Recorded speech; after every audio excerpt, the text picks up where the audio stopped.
कबूलियत और मकबूलियत वाली बात है। देखिए, मकबूलियत जब नवाज शरीफ साहब को निकाला गया तो उसकी बहुत थी, लेकिन कबूलियत नहीं थी।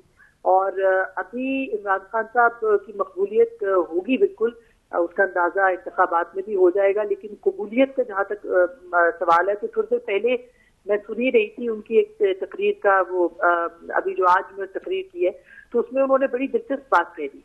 उन्होंने कहा कि वो अमरीकी साजिश नहीं थी, खुद ही कहा। हाँ, एक साल बाद 9 अप्रैल की आज की रात उनके लिए बड़ी अहम है। उसमें उन्होंने कहा जी ये अमरीकी साजिश नहीं थी, ये तो मुझे अब पता चला ये तो मकामी साजिश थी। और लेकिन हुसैन अफगानी जो थे वो इसके अंदर उन्होंने अपना किरदार जो है वो अदा किया। अब पहले तो इमरान खान साहब ये फैसला कर लें कि वो जो साइफर का ड्रामा उन्होंने किया था वो क्यों किया था।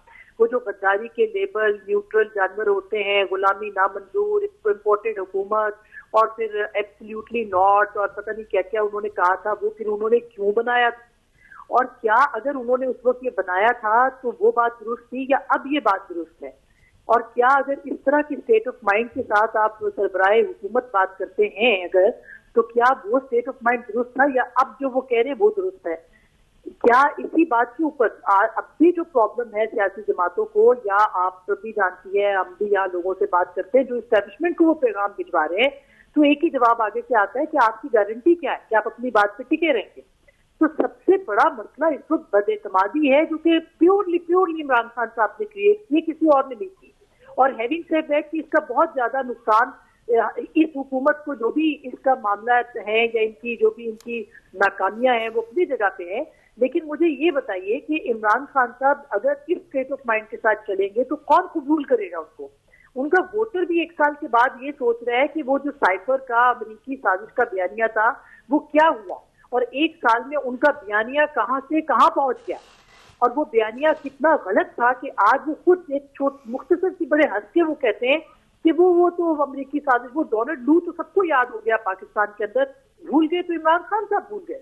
वो एब्सोल्युटली नॉट तो सबको जो है वो याद रह गया, लेकिन इमरान खान साहब उसको भूल गए। अब जो उनकी ज़ल्मे खलीलजाद की ट्वीटें आ रही हैं और बाकी चीजें आ रही हैं, तो मेरा ख्याल है कि कबूलियत का मसला नहीं है इस वक्त। मसला इस वक्त सबसे बड़ा ये है कि वो एतमाद की फिजा कैसे कायम होगी, जहां पे इमरान खान साहब ने खड़ा कर दिया। आज तो बल्कि उन्होंने एक और भी बात बड़ी दिलचस्प कही। उन्होंने कहा मुझे एक साल पहले एक मिडिल ईस्ट के हुक्मरान ने बता दिया था कि आप जो है उनके आपको हटाने की बात हो रही है। एक साल पहले अगर बता दिया था तो उसके बीच में तो आपने बहुत सारे काम किए जो कि वन बेड स्टेट गवर्नमेंट के थे, वो आपने क्यों किए। आपको याद होगा इसी फरवरी में ये लो कॉन्फिडेंस मूवमेंट का मामला शुरू हो गया।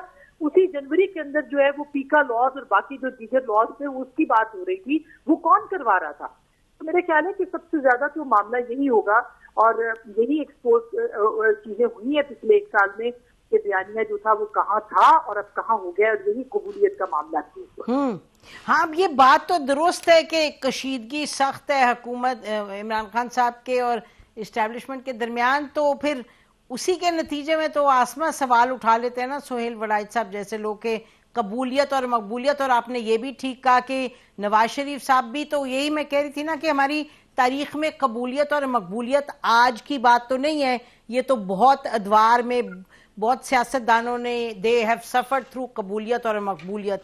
आज इतवार के रोज in a sense business as usual की शहबाज शरीफ साहब ने कुछ निकला नहीं, ये कहा कि कल अब तय करेंगे पार्लियामान में के पैसे दें या ना दें इलेक्शंस के लिए। जी बिल्कुल, मेरा ख्याल है कि आज एक यही उनकी कोशिश होगी कि जो भी फैसला है वो काबीना के अंदर जो है वो किया जाए। लेकिन यही उनके यहाँ तय पाया जो कि स्ट्रेटजी इस वक्त गवर्नमेंट की नजर आ रही है कि पार्लियामेंट के प्लेटफॉर्म के ऊपर सारी चीजें की जाए, उनके सामने रखी जाए और वहां से फिर जो है वो मंजूरी हो, ताकि तौहीन अदालत का अगर मामला हो या जो भी मामला सामने आए अदालत के अंदर, तो उसमें एक मौक़िफ़ ये जाए कि सिर्फ ये नहीं बल्कि सारी जो गवर्नमेंट है वो उसके पीछे पार्लियामान खड़ी है, और ये पार्लियामेंट के जो फैसले हैं उसको जो है वो सामने रखा जाए। तो एक इज्तिमाई दानिश वाला जो उसूल है वो यहाँ पे कारगर करने की कोशिश की गई है। गो के उस दिन जो रेजोल्यूशन था उसके अंदर 42 या 46 लोगों की जो सिग्नेचर्स थे, वो भी एक बहुत बड़ा सवाल है कि अगर 173 तो कम से कम आपके पास है ही है, लेकिन अगर वहां पे लोग मौजूद नहीं थे तो इस करारदाद की क्या जरूरत थी जो कि सामने हाउस में जो है वो पेश की। तो पार्लियामेंट के अंदर उनको जरूर ये देखना है आपके वो किस स्ट्रेंथ के साथ पार्लियामेंट के सेशन को लेके चलते हैं, क्योंकि अभी तक जो हमने देखा है पार्लियामेंट के प्लेटफॉर्म पे भी जिससे तकरीर करनी होती है वही आता है, बाकी लोग जो है 2-3 दिन तो बहुत जोश रहा, लेकिन उसके बाद वहां पे वो नहीं आए। तो अपनी जरूरत के तहत और अपने इस्तेमाल के लिए इदारों को सामने लाना मेरा नहीं ख्याल कि कोई पॉलिटिकल विजडम है, उसको पूरे उसकी रूह के साथ जो है वो लाना पड़ेगा।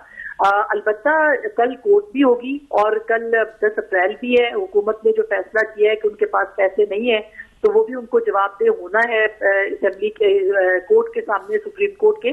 तो देखना है कि वहां पे क्या सूरत हाल बनती है चीफ जस्टिस की जानिब से, और वहां पे भी कोई क्या मफामत हो सकती है, या फिर ये कि चीफ जस्टिस भी किसी इंतहाई कदम की तरफ जो है वो जाएंगे। लेकिन अपेरेंटली तो डटने की बात सामने आ रही है, बहादुराई मजीद बढ़ती हुई दिखाई दे रही है, और अब अलबत्ता ये है कि पार्लियामेंट उसमें ज्यादा कैबिनेट की बजाय जो है वो नजर आती है। पीपल्स पार्टी एक तरफ इनकी फरतुल्लाह बाबर साहब की स्टेटमेंट, फिर इनका अपना इलामिया जो आया पार्टी का कि मुज़ाकरात बड़े लाजमी हैं, तो क्या उसको हम समझें वो बस it's just something that we should take seriously?